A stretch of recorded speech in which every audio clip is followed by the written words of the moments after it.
우리는 복받아 잘 살기를 바랍니다. 그래서 예수님을 믿습니다. 복받기를 바라는 마음은 문제가 없습니다. 좋은 겁니다. 다만 복을 받는 데 있어 자기 생각과 자기 방식을 굽히지 않는다면 그것이 문제입니다. 그러니까 하나님의 방식에 의해서 복을 받아야 하는데 내가 무엇이 복이다 미리 정하고 그 방법대로 한다는 거예요. 여기에 뭐 별 차이 없는 것 같지만은 상당히 차이가 큽니다. 심각해요. 하나님 아버지께서 복을 주신다 그럽니다. 근데 그것은 복이 아니라 이거예요. 내가 생각하는 게 복이다. 이렇게 믿는다는 겁니다. 우리는 만복의 근원이 하나님이시라 그럽니다. 온갖 복의 근원이 하나님이시다 이 말 아니겠습니까? 찬송가 1장 아닙니까? 그러면 복 받는 것이 만복의 근원으로부터 비롯해야 합니다. 하나님 방식이어야 합니다. 하나님의 생각을 찾아서 믿는 거죠. 복 받는 과정에 내 판단이 개입하지 말아야 합니다. 이게 신앙이에요. 하나님을 만복의 근원이다 그래놓고 자기 판단을 믿습니다. 이것이 보통 신앙을 가졌다는 사람의 현실입니다. 그러면은 하나님의 생각이 무엇인지 우리가 어떻게 할 거냐? 성경에 있긴 있는데 세세하게 뭐 이쪽으로 가라 저쪽으로 가라 그런 건 없지 않느냐? 이렇게 얘기할 수 있어요. 뭐 집을 살 건데 지금 집을 살 것인지 좀 이따 살 것인지 그런 말씀 없지 않느냐? 그럴 수 있습니다. 근데 왜 그게 자꾸 그런 의문이 생깁니까? 하나님께 익숙하지 않아서 그런 거예요. 그러니까 하나님께 익숙할 생각은 없이 부탁되고 현실적인 문제만 갖고 덤비니까 이런 것도 갖고 저런 것도 갖고 결국 내 생각을 믿는다 이 말이지요. 이게 신앙의 현실입니다. 자기 생각을 믿어요. 신앙은 삶 자체를 세상 사는 방식을 하나님께 맡기는 겁니다. 그런데 다들 그렇게 하지 않는다는 거예요. 자기가 세상 사는 방식을 다 정해놓고 하나님께 이거 동의하십시오. 이러는 거예요. 예수님을 믿는다는 것은요. 예수님의 생각이 세상을 사는 방법이다. 이것입니다. 때문에 예수님의 생각을 이해하고 거기에 따라야지 이것이 우리 신앙입니다. 많은 사람이 교회 다녀도 예수님을 믿지 않습니다. 자기 생각을 믿습니다. 예를 하나 들자면요. 어떤 사람이 집을 하나 샀어요. 근데 사고 나서 보니까 조금 있다가 지금쯤 샀으면 집값이 떨어져서 돈이 좀 더 적게 들 텐데 이런단 말이에요. 그걸 몰랐으니까 그런 것 아니겠습니까? 우리 인생은요.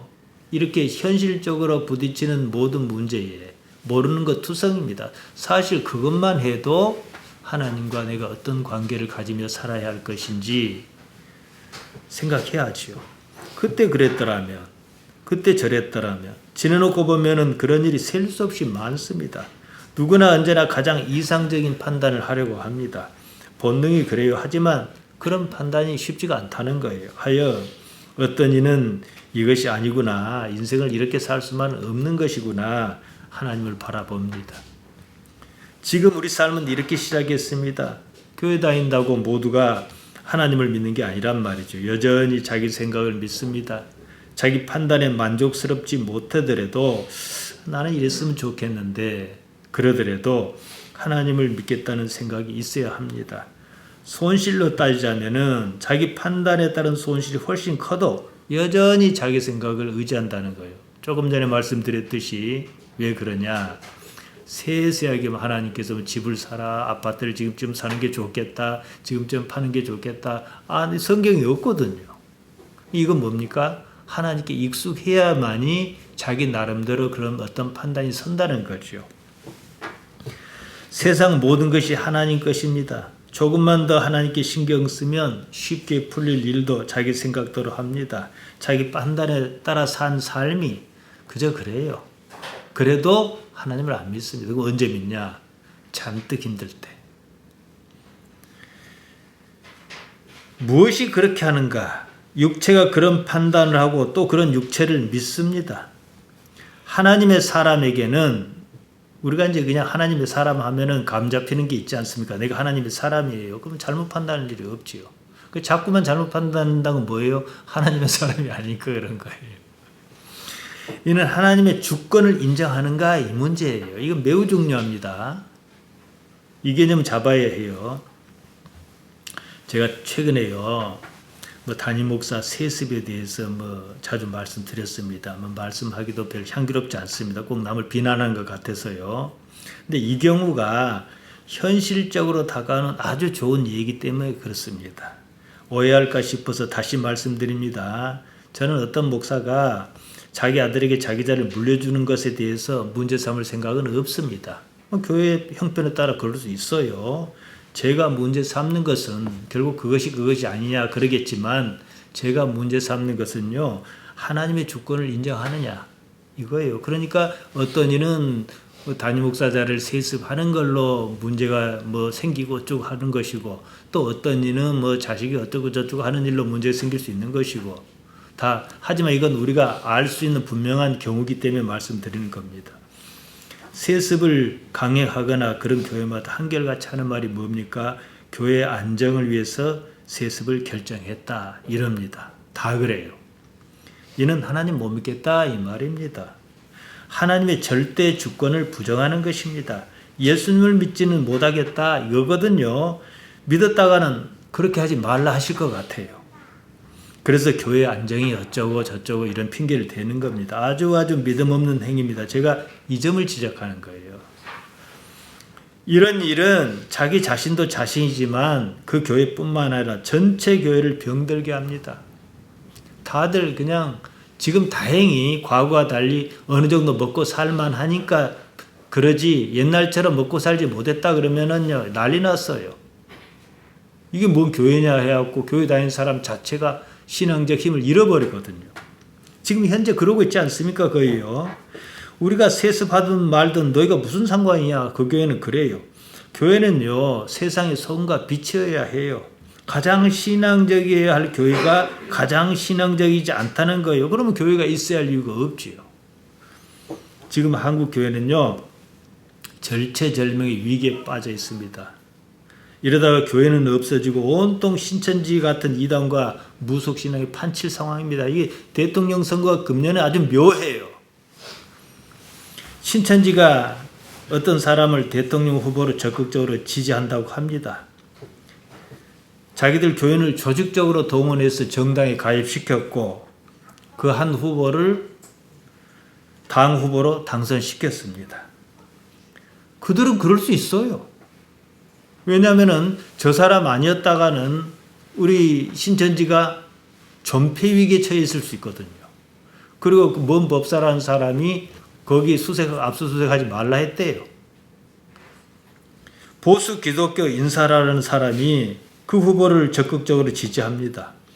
대통령 당선하겠다고 무당을 불러 구슬하고 그런 사람 말입니다. 거기 가면 큰 부적도 있고 그래요. 그 사람을 중심으로 신천지, 무당, 보수 기독교 인사가 한 배를 탔다는 거예요. 우리는 특히 우리 기독신앙은 어쩝니까? 이단보다도 막 미신, 무속신앙 이러면은 몸서리를 안 칩니까? 근데 어떻게 그럴 수 있냐는 거예요. 특히 보수라는 사람이.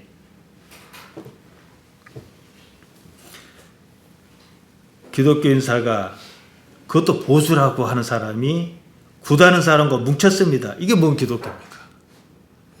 지난 1월 25일자 그 어떤 신문에 이런 기사가 났습니다. 이게 보수 농객이라고 하는지 뭔지 미드워치 대표 변희재라는 사람이 있어요. 지난번에 선거할 때 감옥에도 가고 막 그랬단 말이에요. 그러니까 한마디로 얘기해서 흔히 하는 말로 아주 그냥 진한 보수란 말이에요. 그 사람이 이렇게 얘기했어요. 최근 상황을.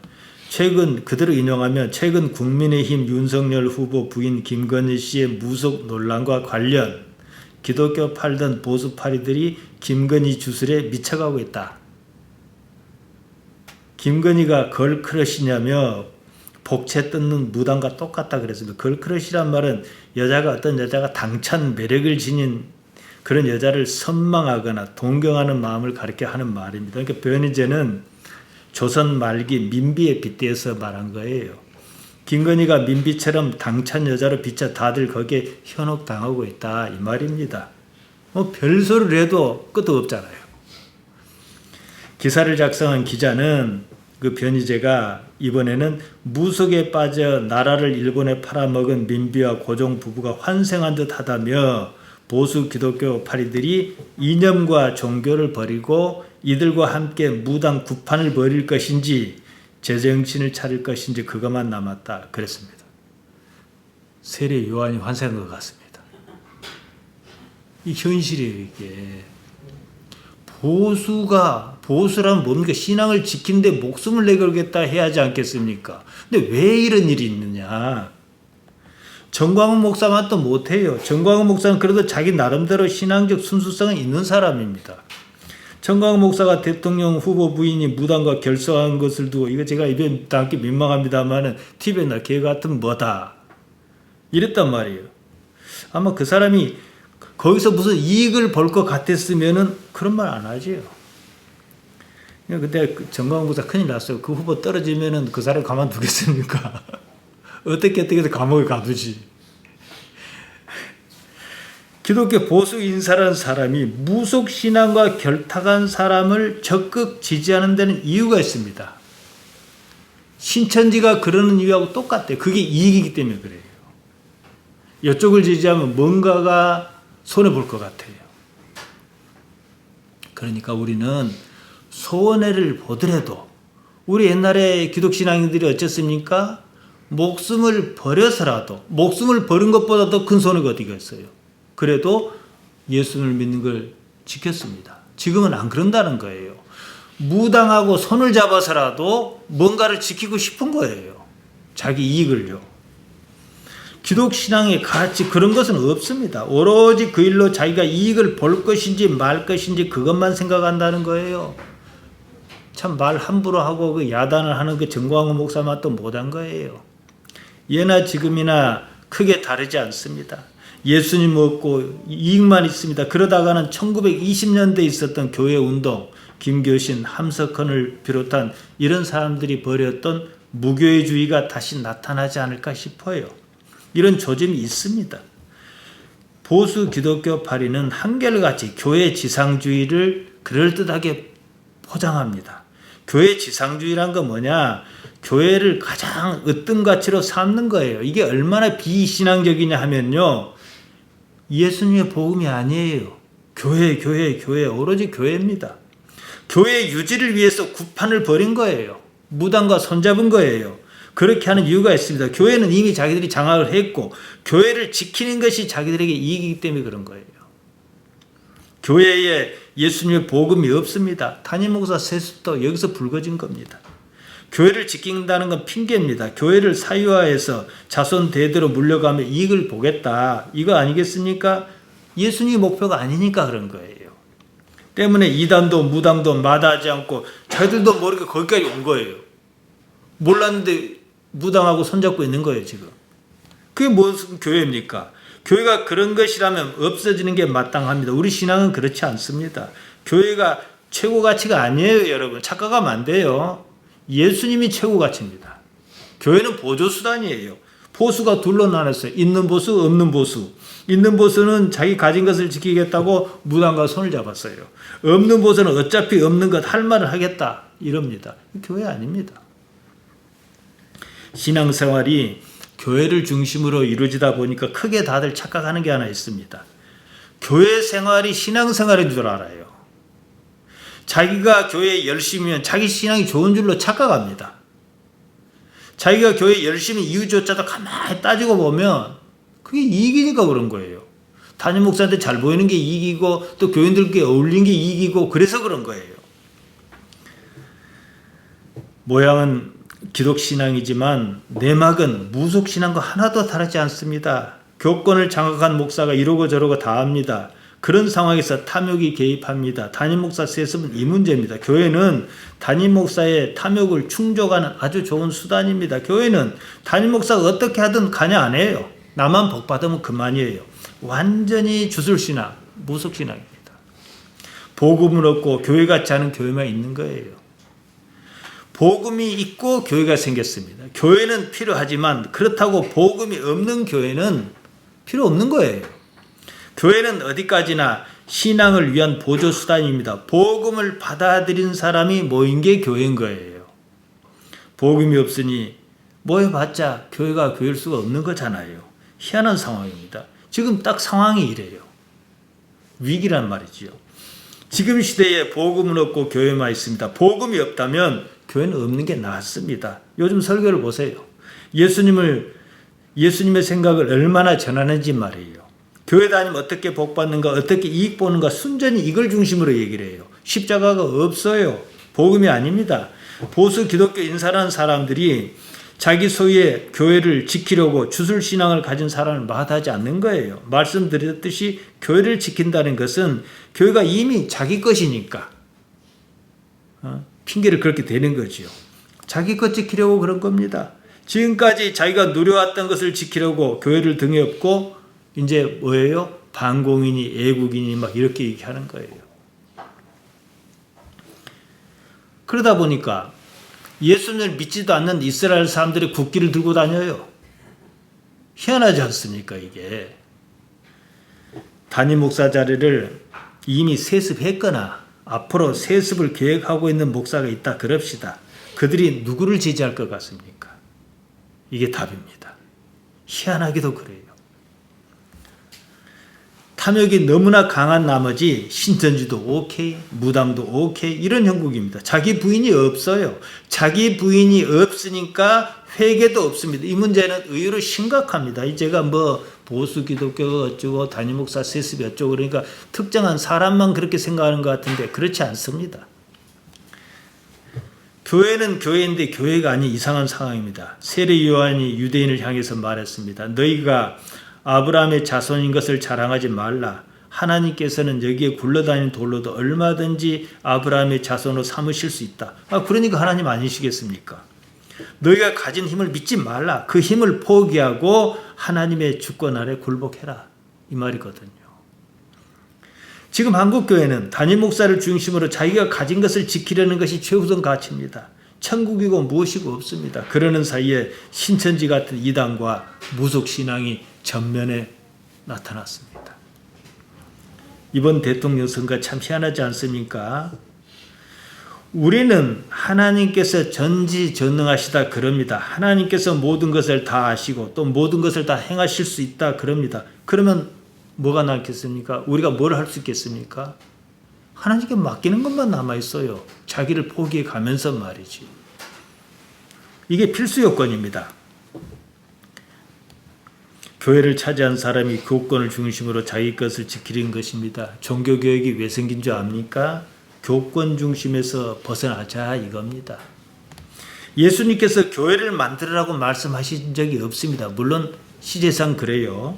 예수님께서는 교회가 무엇인지 모른 채 하늘로 올라가셨습니다.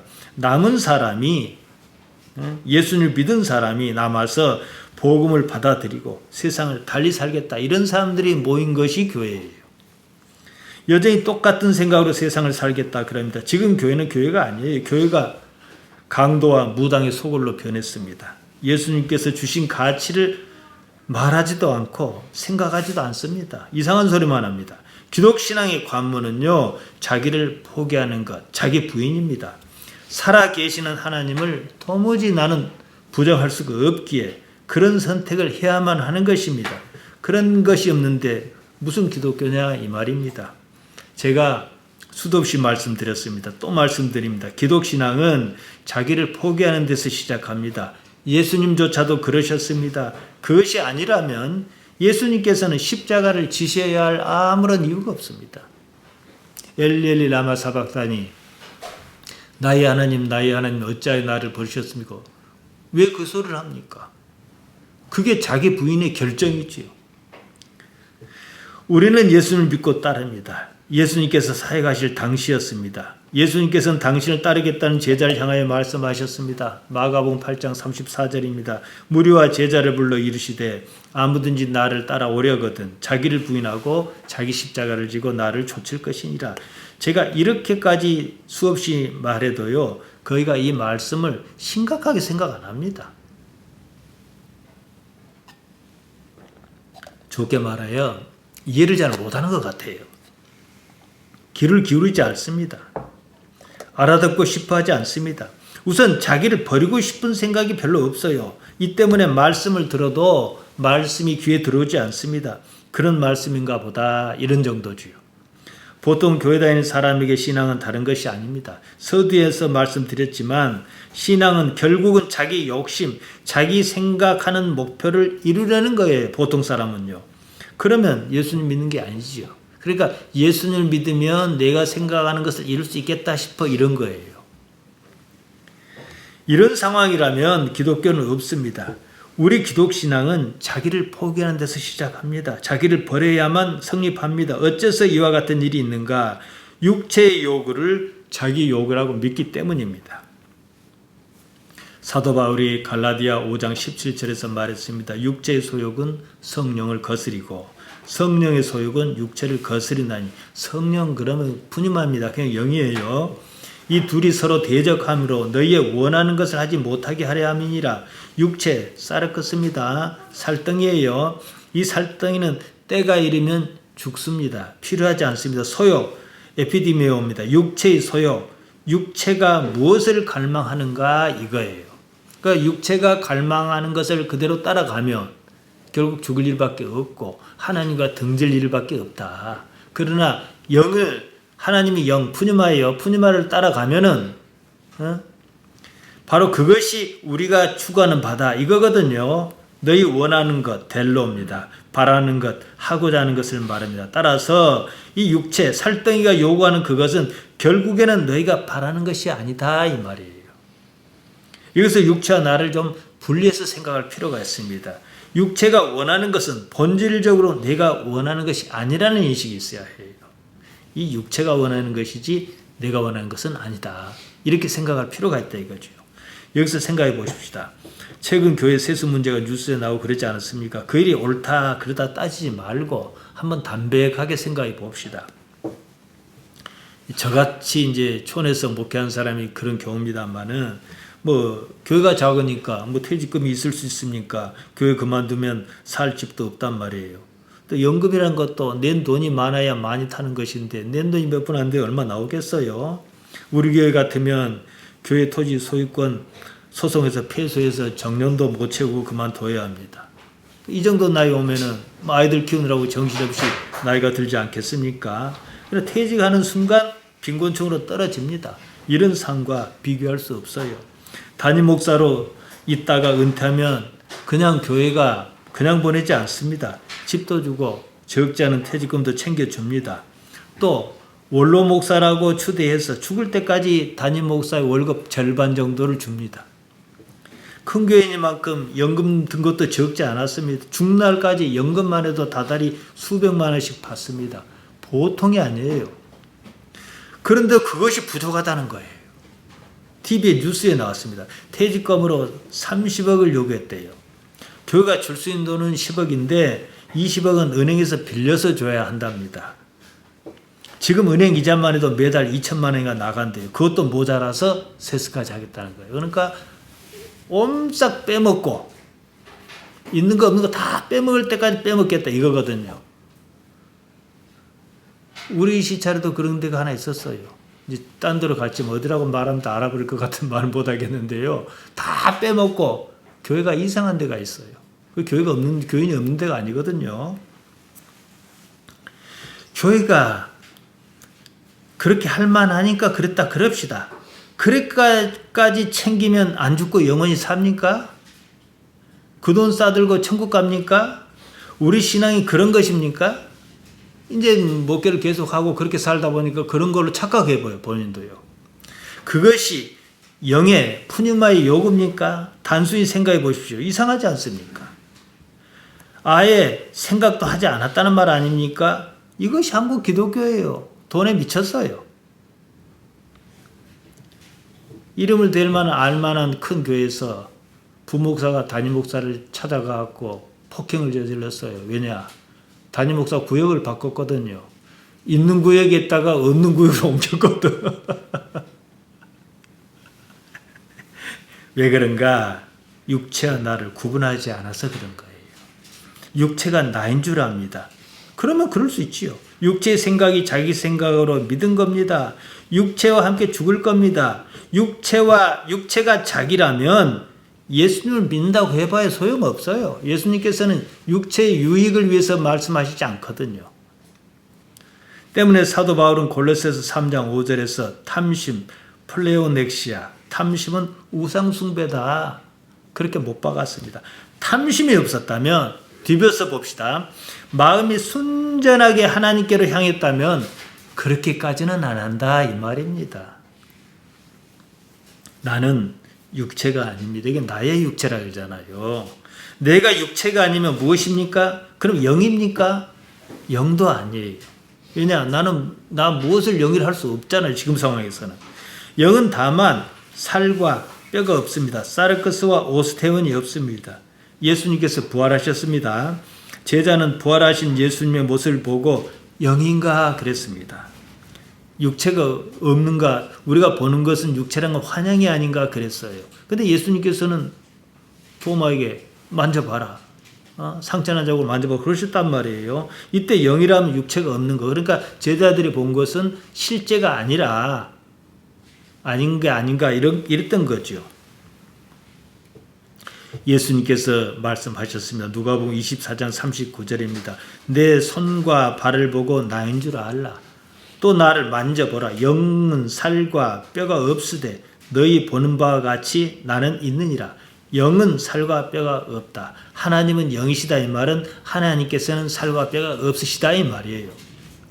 영은 푸념하고 살은 사르크스고 뼈는 오스테온입니다. 살과 뼈라는 말은 육체를 가리켜서 통칭해서 반복적으로 쓴 말입니다. 그냥 사르크스예요. 살 그러면 살 안에 뼈 있는 줄 알지 뭐 뼈 없는 살만 순전히 있겠습니까? 이때 예수님께서는요, 부활하신 예수님께서는 분명히 육체를 갖고 계셨어도 육체의 지배를 받지 않으셨다는 거예요. 육체를 가지고 계셨음에도 육체의 제한을 뛰어넘으신 그런 모습을 보이셨습니다. 이게 부활의 모습이지요. 우리도 어느 날인가 그럴 겁니다만 우리는 지금 당장은 육체의 제한을 받습니다. 그럼에도 육체의 제한을 뛰어넘는 무엇인가 이런 때 영적이다 그래요. 영이란 말은 못하고 왜냐하면 영은 어쨌든 육체가 없어야 하니까 영적이다 그래. 이 영적이란 말 여기서 우리는 실마리를 찾을 수가 있습니다. 보통 영적이라면 뭘 생각합니까? 신앙적 열심을 가지는 상태 뭐 이런 걸 말하지 않습니까? 이게 분명하게 이해할 필요가 있습니다. 사도 바울이 말했습니다. 고린도전서 2장 14절입니다. 육에 속한 사람은 하나님의 성령, 하나님의 영의 일을 받지 아니하나니 저에게는 미련하게 보이며 또 깨닫지도 못하나니 이런 일은 영적으로라야 분변함이니라. 성령이나 영 다 푸념합니다. 같은 말이에요. 여기 눈여겨볼 말 영적입니다. 푸니마티코스입니다. 영의 영적으로 이렇게 쓰입니다. 푸뉴마를 지향하는 성향을 말합니다. 그러니까 내가 영적인 사람이라는 뭐예요? 하나님을 지향하는 사람이에요. 육체를 지향하는 사람이 아니에요. 하나님은 영이시니까. 이 반대말이 육체적 이겁니다. 여기에는 육에 속한 이렇게 나옵니다. 푸시키코스입니다. 우리는 아직 부활하지 않았습니다. 그 때문이었던지 예수님처럼 온전하게 육체의 제한을 뛰어넘지는 못합니다. 아주 그 수준은 아니잖아요. 때문에 끊임없이 육체의 요구에 시달립니다. 그럴지라도 내가 비록 육체의 요구에 시달릴지라도 푸뉴마 영으로 계시는 하나님을 생각하는 삶 바로 이것이 영적 푸뉴마티코스 이 지향성을 놓치지 않는 삶을 살 수는 있다 이 말이에요. 지속적으로 그렇게 함으로 영이 무엇인지 깨닫는 단계에 이릅니다. 되게 이렇게까지 얘기 안 해요. 그냥 영적, 영이 그렇게만 얘기합니다. 그러니까 아는 듯 하는데 감이 안 잡혀요. 자, 이 영이 무엇인지 깨닫는 단계에 이르면 그때부터는 비록 육체를 가지고 있으나 이것은 육체가 요구하는 것인지 아닌지를 안다는 거예요. 왜냐 적어도 육체를 지향하지는 않거든요. 그러면서 육체의 지배에서 벗어나는 삶을 바랄 수가 있습니다. 이런 삶이 영적인 삶, 푸뉴마티코스 조입니다. 삶을 사는 가치가 도대체 무엇이냐 이 말입니다. 지금 사는 이 삶이냐 아니면 다른 무엇이 있느냐 이거지요. 앞서 별로 유쾌하지 않은 얘기를 자주 말씀드렸습니다.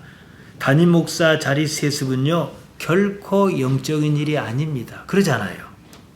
이거 분명하잖아요. 이거 나쁘다 안 나쁘다는 남들이 할 얘기고 지금 우리 입장에서는 그렇지 않습니까? 육체의 요구를 받아들인 거예요. 영이 푸뉴마가 20억 내놓으라 30억 내놓으라 하겠습니까? 생각해 보세요. 영은 그런 요구를 하지 않습니다. 그런 만큼 푸시키코스 육체적인 사람이란 얘기예요. 육체의 생각을 자기 생각으로 믿은 거예요. 이 문제예요. 이것은 많은 기독신앙인이 그래요. 교회 다니는 게 영적인 게 아니에요. 교회를 잘 다니면 영적일 수는 있겠지요. 그럴 가능성은 높겠지요. 사도 바울이 말했습니다. 로마서 8장 5절에서 7절입니다. 육신을 좇는 자는 육신의 일을, 영을 좇는 자는 영의 일을 생각하나니. 자, 영의 일 뒤집어서 봐도 마찬가지예요. 영의 일을 생각하는 사람은 영적인 사람이에요. 그러나 육의 일을 생각하는 사람은 몇십억 내놔라 이런 사람은 육체에 속한 사람이에요. 육신의 생각은 사망이고 어쩝니까? 이제 죽는데요. 사망이라 그랬습니다. 영의 생각은 생명과 평안이니라. 삶과 평안이니라. 육신의 생각은 하나님과 원수가 되는 이는 하나님의 법에 굴복치 아니할 뿐 아니라 할 수도 없으니라. 하나님의 법에 안 따른다 이 말이에요. 하고 싶어도 이제 못한다 이 말이에요. 궁극적으로는 무엇입니까? 살리는 것은 육체입니까? 영입니다. 육체는 무익하다 그러셨습니다. 요한복음 6장 63절입니다. 살리는 것은 영이니 육은 무익하니라. 내가 너희에게 이른 말이 영이요 생명 삶이라. 예수님의 생각입니다. 자, 우리가 예수님 믿는다고 하지 않습니까? 이 말이 쉽게 생각하면 쉽지만 어떤 얘기에 매우 매우 어려운 겁니다. 믿으면 손해가 나는 사람한테는 어려운 거지요. 예수님의 무엇을 믿는다는 말입니까? 예수님의 인격을 믿는다. 예수님의 생각을 믿는다. 예수님의 말씀을 믿는다. 이 말이에요. 예수님께서 여느 사람처럼 거짓말이나 맨날 하고 돌아다니시고 이랬다면 믿을 이유가 없잖아요. 인격에 문제가 있잖아요. 그런데 당신의 인격으로 보이셨고 삶으로 보이셨고 능력으로 보이셨고 말씀으로 보이셨단 말입니다. 사람의 아들 그분은 매우 사람의 아들로서 매우 푸뉴마티코스 영적인 사람이었습니다. 예수님을 믿다면 우리 역시 마찬가지로 영적이어야 합니다. 육체적 푸시키코스가 아니어야 합니다. 영이 푸뉴마가 세습하겠다 그러고 수십억 퇴직금을 요구하고 그러지는 않습니다.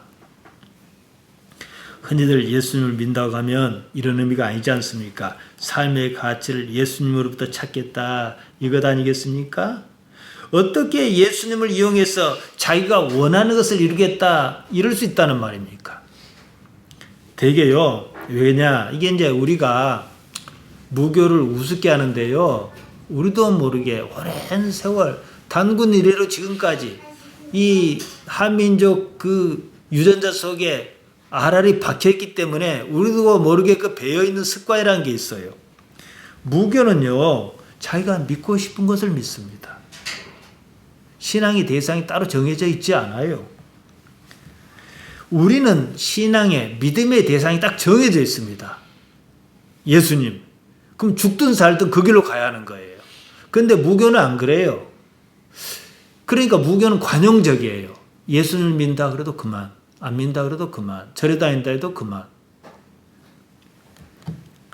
자기 요구, 믿음의 대상이 언제든지 바뀔 수 있습니다. 이것이 바로 주술신앙의 특성입니다. 무교는 믿음의 대상이 자기 마음에 들지 않으면 자기 요구를 들어줄 것 같지 않으면 얼마든지 바꿀 수 있습니다. 자기 요구가 신앙을 가진 목적이기 때문이다. 기독교가 지금 이런 식이에요. 다만 이름을 못 바꿔요. 예수님 아니고 부처님 할 수는 없잖아요. 그러니까 이름은 못 바꾸는데 실제적 내용은 다 바뀌어 있어요. 말로만 예수님 믿는다 했지 사실은 자기 요구, 자기가 믿고 싶은 것을 믿습니다. 기독교 아니지요. 예수님을 믿는단 말은 믿어야 할 대상을 예수님으로 정했다. 마음에 들든 들지 않든 그분의 말씀에서 삶의 방향을 잡겠다. 이거거든요. 나는 믿음의 대상에게 내가 바라는 것을 요구할 수 있습니다. 하지만 그 요구는 항상 상황에 따라 바뀔 수가 있다는 사실을 인지해야 해요. 근데 무교는 안 그래요. 내 요구는 절대로 안 바뀌어요. 믿음의 대상이 바뀌어요. 근데 우리는 어떻게 해요? 믿음의 대상은 절대로 바꿀 수 없어요. 그렇지만 내 요구가 애초에 요구했던 것과 좀 다르게 흘러갈 수도 있다 이 말이에요. 나의 요구가 바뀌어가면서 나는 영적인 사람으로 거듭나는 거예요. 길이 드는 거죠 이제. 그러자니까 사사건건 자기를 부인해야 하는 일이 생기는 겁니다. 자기 부인이 감잡기 어렵거든 다른 방법이 있습니다. 판단하지 않는 겁니다. 자기 앞에 놓인 상황이 이익이냐 아니냐 판단 안 하는 겁니다. 예수님께서는 사람의 아들이셨습니다. 우리처럼 사람으로 사셨습니다. 그럼에도 보통 우리와 다른 한 가지가 있습니다. 삶을 판단하지 않았습니다. 요한복음 8장 15절입니다. 너희는 육체를 따라 판단하나 육체를 따라 판단한다는 것은 너희 판단이 육체에서 나온 것이다. 이 말씀이거든요. 나는 아무도 판단치 아니하노라. 판단하지 않는다 그러셨어요. 사람만 판단하지 않는 것이 아닙니다. 판단하다. 크리노 우데나. 사람뿐만 아니라 그 어떤 것도 판단하지 않는다. 우데나 아니 원형이 우데에 있는데 아무것도 아닌 아무도 아닌 이런 뜻입니다. 사실 판단이 가능할 때는 무슨 판단을 해도 그것이 옳은 경우여야 합니다. 그때가 있습니다. 바로 뒤에 나옵니다. 만일 내가 판단해도 내 판단은 참되다. 왜냐? 나는 혼자 있는 것이 아니요 나를 보내신 이가 나와 함께 계심이라. 하나님과 함께 있다면 어떤 판단도 상관없다는 얘기를 다 옳으니까.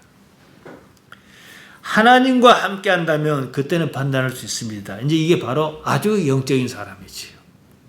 육체를 가지고 있지만은 육체가 판단에 개입하지 않기 때문입니다. 이것을 푸뉴마티코스, 영적이다 이렇게 말합니다. 보통의 판단은 어쩝니까? 육체의 요구에 따른 거예요. 판단하지 않으면 육체의 요구를 이루지 않습니다. 이때는 다만 옳은가 그른가 이것은 우리가 판단할 수 있어요. 거기에 따르면 됩니다. 마태복음 5장 37절이 그 말씀입니다. 오직 너희 말이 옳다 옳다 아니라 아니라 하라. 이에서 지나는 것은 악으로조차 나느니라. 악이라고 번역한 말 포네로스입니다. 같은 어간을 가진 말이 포노스인데요. 노동, 수고, 고통, 아픔 이런 뜻입니다. 그러니까 판단하는 것은 결국은 불행한 상황에서 빚어지는 것이다 이 말씀이에요. 그러니까 그런 삶이 좋을 리 없잖아요. 흔히들 생각하는 믿음이란 자기 믿은 것이 그대로 이루어지는 것입니다. 자기 믿은 대로 이루어지면 그 자체가 파멸이에요. 생각해 보세요. 제가 종종 누구를 만나면 이런 얘기를 합니다. 믿은 대로 이루어진다고 시뮬레이션을 한번 해보라 이거예요. 우리는 얼마든지 할 수 있습니다. 상상의 나라에는 뭐 국경도 없고 제한도 없으니까요. 요즘 같으면 푸틴 같은 사람은 죽어버렸으면 좋겠습니다. 뭐 기름값도 오르고 뭣도 오르고 곡물값도 들썩이고 복잡 안 합니까? 그래서 우리가 푸틴 죽게 해달라고 열심히 기도했어요. 믿었습니다. 그랬더니 정말 죽어버렸어요. 그러니까 이참에 나쁜 놈들 다 제거하자. 김정은이도 죽었으면 좋겠습니다. 그럼 남북 간 통일 이뤘으면 좋겠습니다. 믿고 기도했어요. 역시 죽어버렸다 그럽시다. 그러면 나는 온전할 것 같습니까? 누군가는 나를 싫어할 거란 말이에요. 다 죽고 하나도 안 남아요. 자, 우리 기도가 그 수준이에요. 그 기도에 하나님께서 응답해 주셨을 때 그게 정말로 복일런지 아닐런지 안 들어주셔서 복인 거예요. 어떤 것은요. 그러니까 항상 여기에 불만 가지고 살기보다는 차라리 나를 던져버리고 하나님과 화합해서 가는 쪽이 훨씬 더 빠릅니다. 내가 믿은 대로 이루어지지는 말아야 합니다. 내가 바라는 대로 이루어지지 않은 이유가 있기 때문입니다. 하나님께서 나를 사랑하셔서 그런 거예요. 무속신앙도요. 그게 다 그대로 이루어지는 것이 아니에요.